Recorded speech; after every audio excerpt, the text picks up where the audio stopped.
Feliz Navidad! Christmas has come early. Hello, my fam.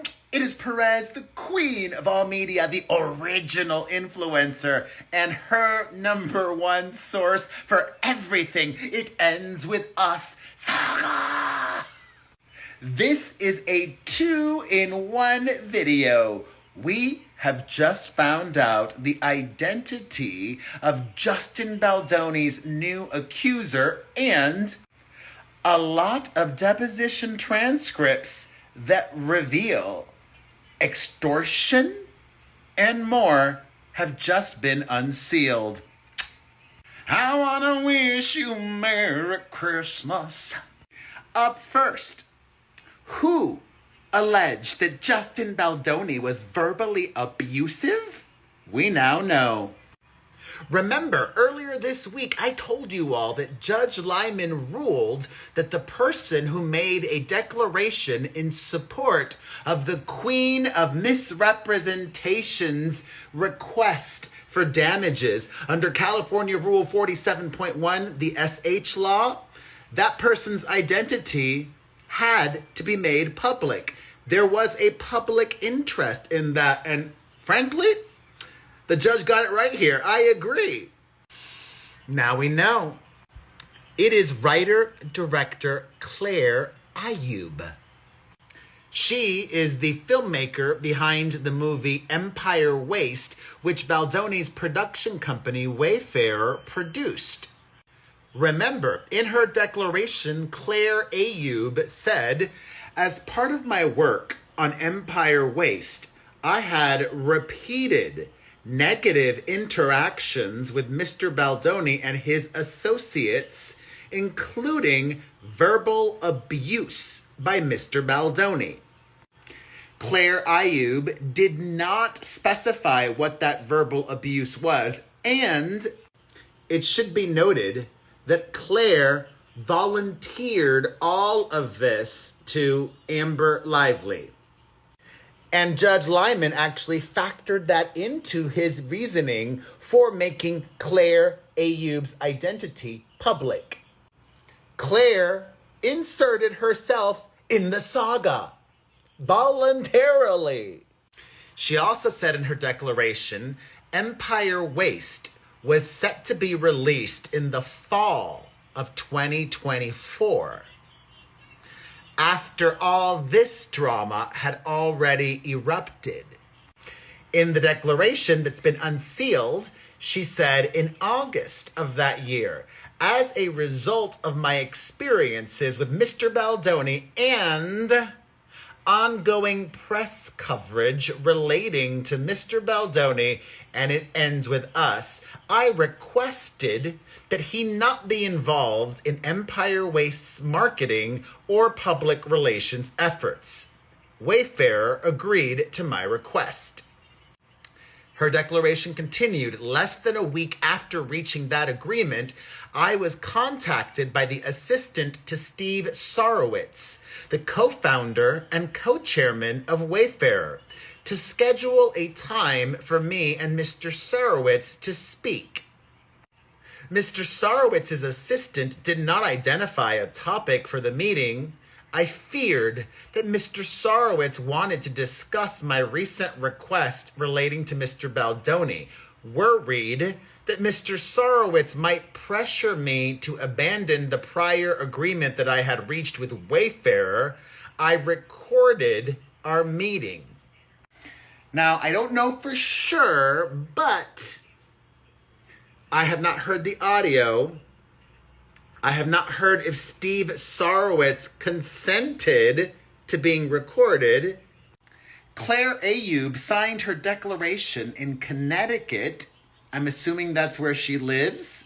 Steve Sarowitz lives in Illinois, and Wayfarer is headquartered in California.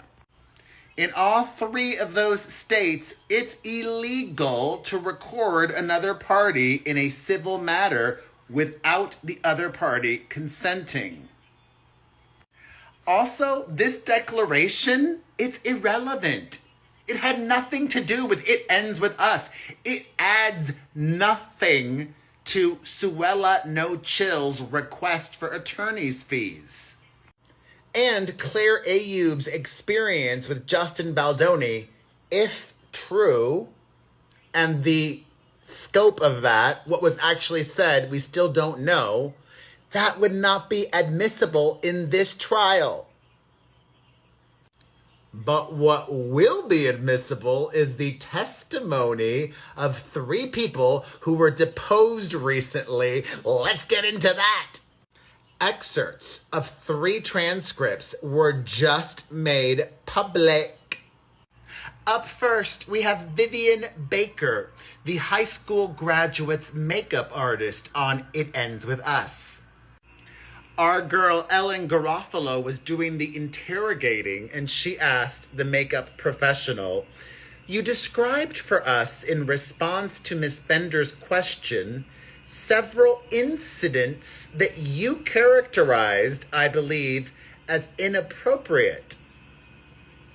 Did all of those incidents occur during the first phase of the filming?" The makeup artist said that would be correct. Fudge.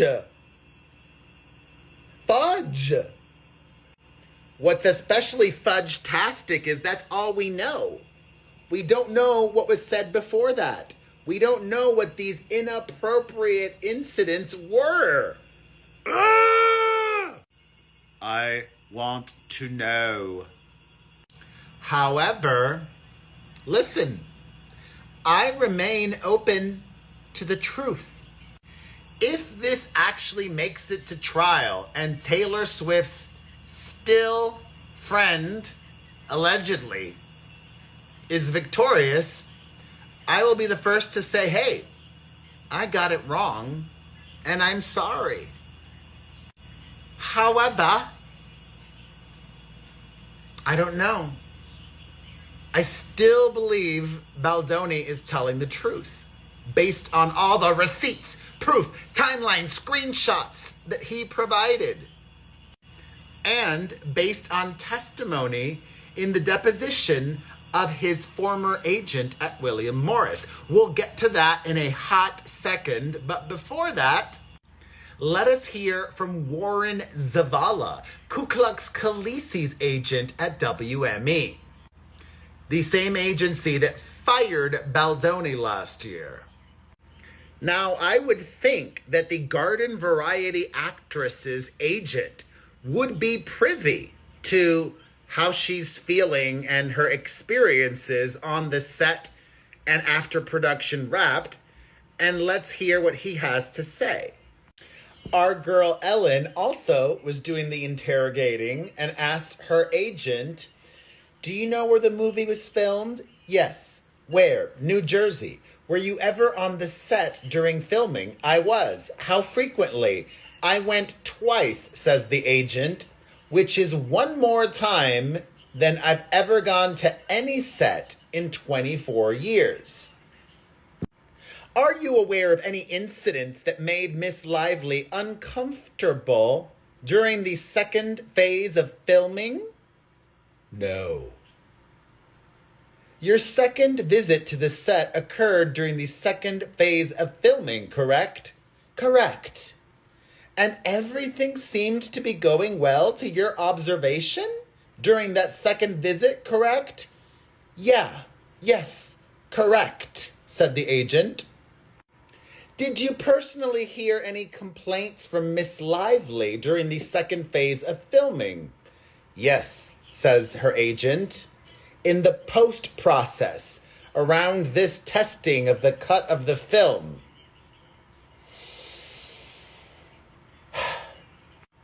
Okay, other than an issue relating to a testing of a cut of the film that Miss Lively didn't know about, any other complaints you heard from Miss Lively during the second phase of filming? Her agent. From that point forward, yes, there was definitely issues in terms of her interaction, I think, with Justin and their collaboration in the final stages of post. Collaboration? She hijacked the film. She took over the editing process. That's no collaboration. And sadly, that's all we got from that deposition. However, I saved the best for last. Sometimes the snow comes down in June. Baldoni's former WME agent, Danny Greenberg, has a lot to say, and during his deposition, once again, Ellen the Great got to it. They spent a good amount of time talking about text messages that Baldoni's agent sent to Justin. Ellen recaps saying, "Okay, and you say to Mr. Baldoni, 'Yup, and I'm there to have your back and remind you, not that you need me to, that you are the man and you're gonna crush this.'" Unfortunately, these excerpts are short and taken out of context. We then jump to talk of extortion. It seems like Baldoni's agent was talking about his nemesis and the film's distributor, Sony. Ellen says, "At the time you sent these suggestions for letter to Sony you sent to Mr. Baldoni, had you had discussions with anyone at Sony about Miss Lively's effective attempts at extortion?" "I had ongoing conversations," says his former agent, "with Ange Giannetti, the executive on the project, about the behavior that Blake was displaying along the way. And at this point in time, what was on the table was the premiere issue. Remember, the authorship thief did not want him at the premiere. And eventually she agreed to let him attend, but only if the basement manager kept him down in the basement." Ellen continues with his former agent saying, "You were choosing your words very carefully, weren't you?" The agent says, "I don't remember my state of mind when I wrote this letter." Ellen, "Is it your practice to choose why you choose words carefully when conveying an important message?" "I do my best." "And you used the word extortion in this chat, suggesting to Mr. Baldoni what he might write to Sony, correct?" "Yes, it's in the text," says the agent. "That's a pretty strong word, isn't it?" says Ellen. "It felt appropriate at the moment," said his former agent. Ellen continues, "You anticipated my next question. Thank you. Then you go on to say, but don't say in any way, put Sony on the defensive or indict them. Then if you can be contrite in some capacity, very briefly, acknowledging the two of you had your moments which she would dissect your energy," word choice, "and personality frequently that led to mutual discomfort working with one another. Paren, not everyone gets along kind of thing. Not all personalities are compatible. Now, when you were suggesting to Mr. Baldoni that he write something to Sony saying, other people have agreements or downplay the agreements, did you believe that Mr. Baldoni was taking Miss Lively's conduct too seriously?" "I'm not really following the question," says the agent. "Okay, I'll withdraw it. You used the word extortion, correct?" "Yes," says Baldoni's former agent.